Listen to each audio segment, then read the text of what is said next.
नमस्कार, मैं हूँ सुशील शंकर विक, आप मेरे साथ देख रहे हैं stories by week. Stories by week में आज मैं आपको एक स्टोरी सुनाने जा रहा हूँ। बहुत ही दिलचस्प स्टोरी है, रोमांटिक स्टोरी है।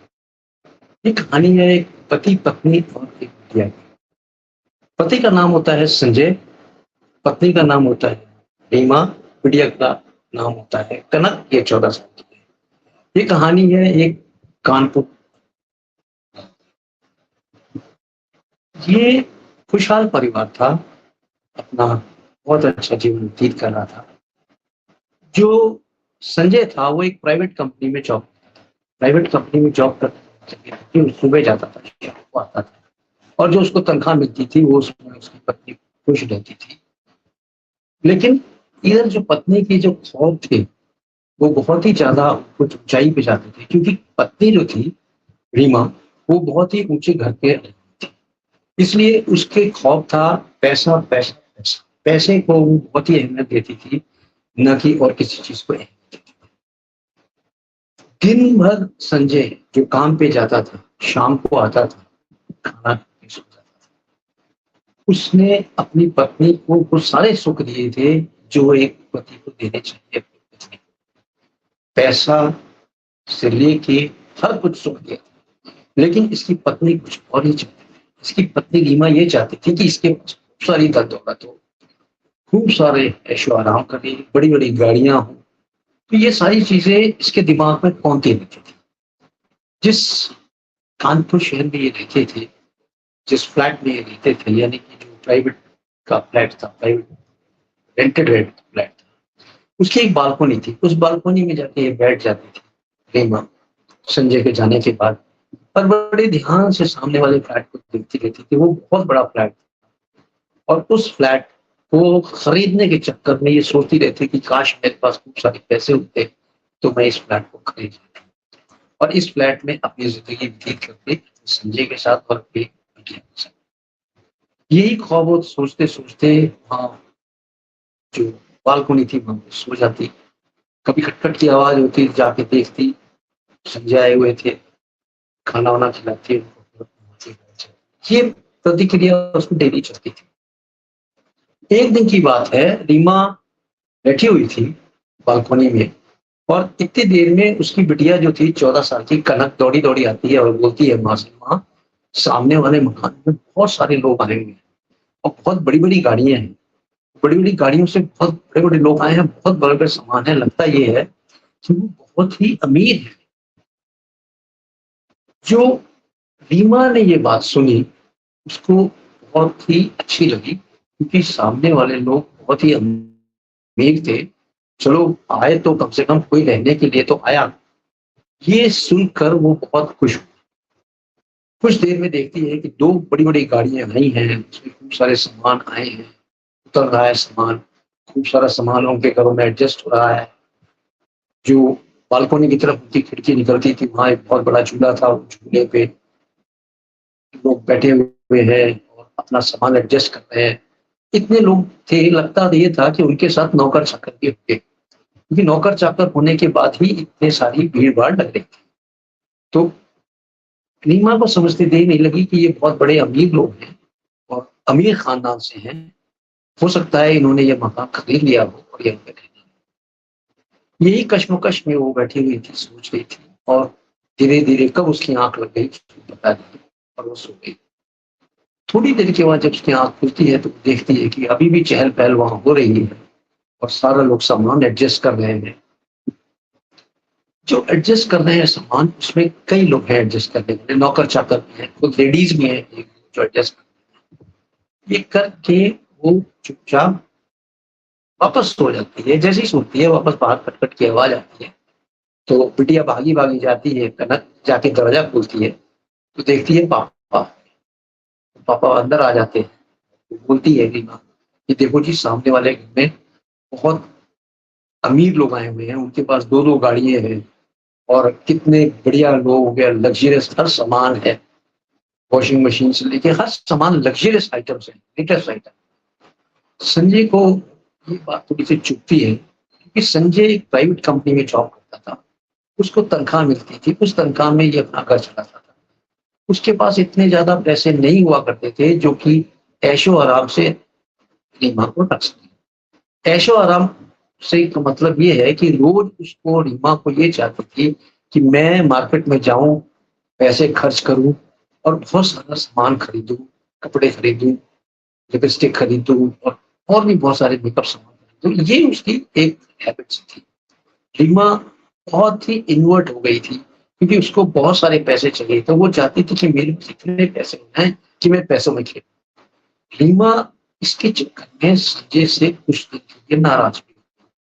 संजय ने बोला, देखो भाई, मेरे पास जितने पैसे आएंगे, सबसे पहले घर का राशन आएगा, उसके बाद घर का सामान आएगा, उसके बाद बिटिया की फीस आएगी, उसके बाद जो पैसे बचे आपके रेंट देने के बाद।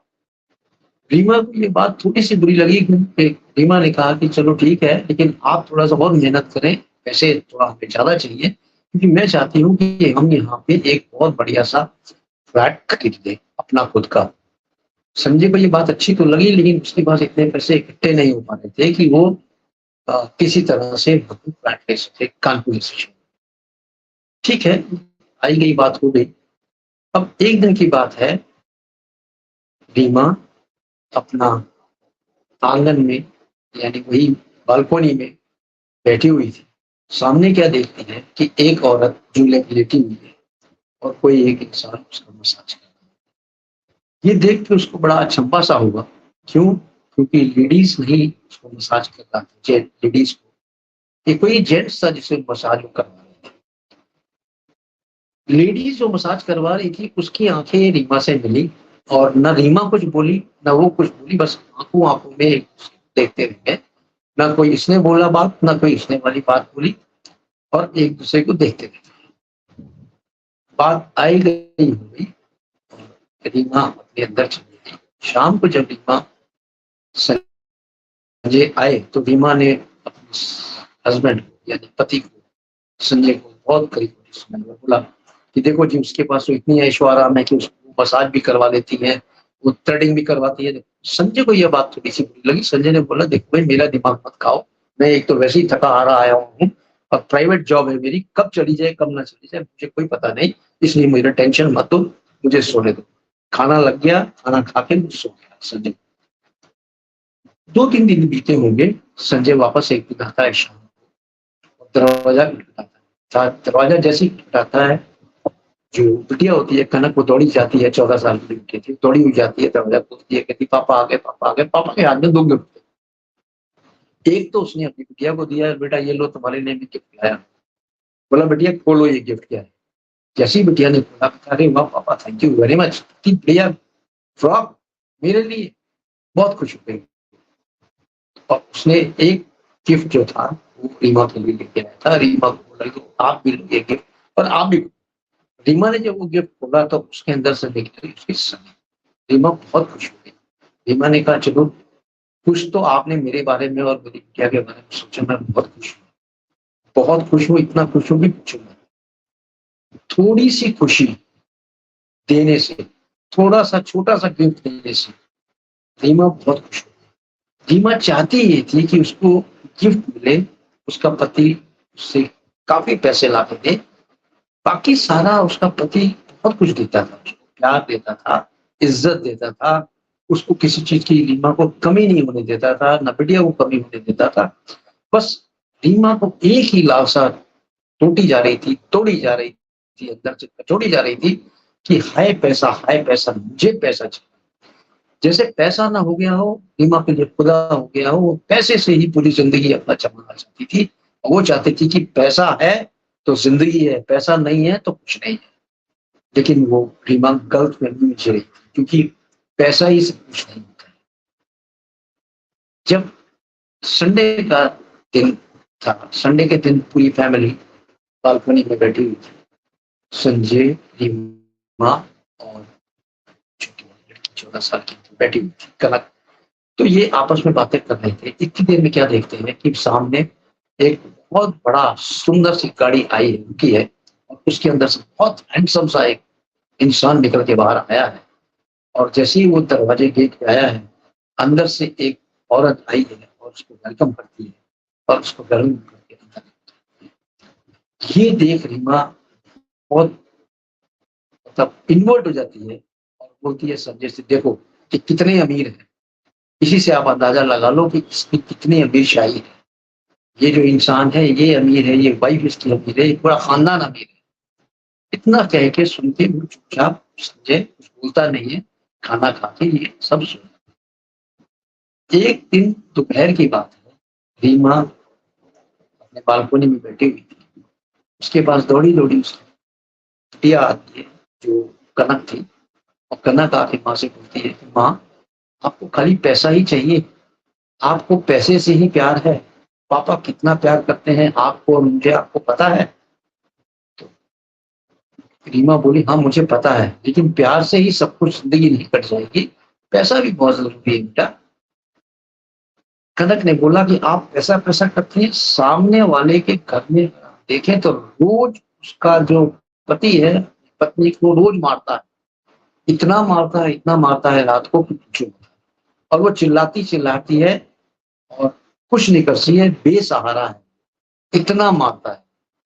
इतना सुनना था रीमा का, रीमा के रोंगटे खड़े हो गए कि कनक को ये सारी बातें कैसे, कनक को इस तरह ये सारी बातें पता चली, क्योंकि रात को जब वो मारता था, रीमा और संजय तो सोए हुए होते थे, लेकिन ये छोटी बिटिया जो थी, ये उठ के वहां पे चीखने चिल्लाने की आवाज जो आती थी, बालकोनी से जाके देखती थी, तो डिम सी रोशनी में इसको एक आदमी किसी औरत पे डंडे बरसाता हुआ या मारता हुआ देखता था। इसलिए ये लड़की बड़ी भयभीत हो गई थी और उसने माँ को ये सारी बातें बताई।